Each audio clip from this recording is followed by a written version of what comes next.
another issue I am not new to. I have been standing up for women's rights all my life. And I was proud to represent our country in Beijing in 1995 to speak out in favor of women's rights as human rights everywhere in the world.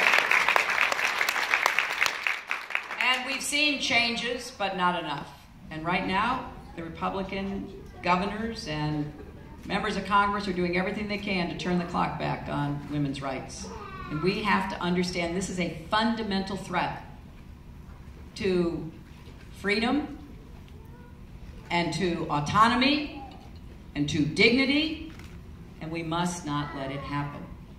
I will also defend marriage equality and work against discrimination against the LGBT community. It is wrong that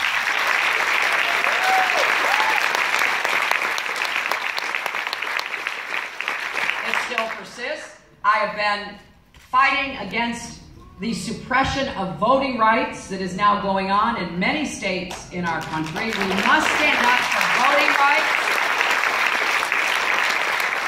And we must reverse Citizens United. It is a corrupting, pernicious influence on our political system.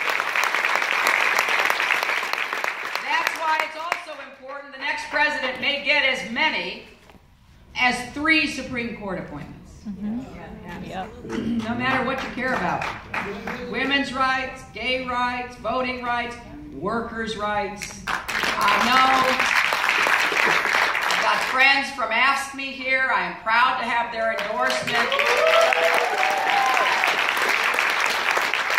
Because, you know, fundamental labor rights is one of the Declaration of Human Rights listed by the United Nations. Eleanor Roosevelt, one of my favorite Americans, was part of that drafting. And I know what it's like because I've traveled to so many countries where workers are treated like disposable commodities, where they are worked to death, literally. And that's in alleged private employment. And where still people are being trafficked for their labor. I don't think a lot of Americans who think, well, that's not my issue. What happens to unions? That's not my issue. Understand it's a balance of power issue.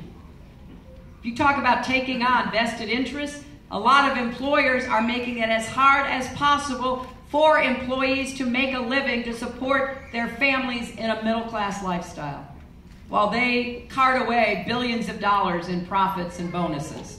So I care about workers' rights, and I'm going to stand up and fight for bargaining, for safe working conditions, for decent pay.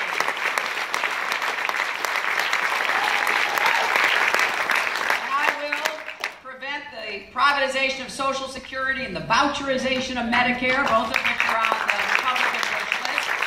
I'll do everything I can to repair what is broken in the VA system, but I will not let the Republicans privatize the VA and take away the guaranteed benefits that veterans have earned because of their service.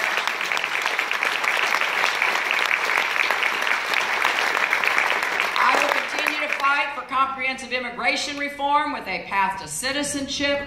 I will stand up and work toward making reforms in our criminal justice system and ending the era of mass incarceration, both of which have caused unintended and very difficult circumstances for so many communities.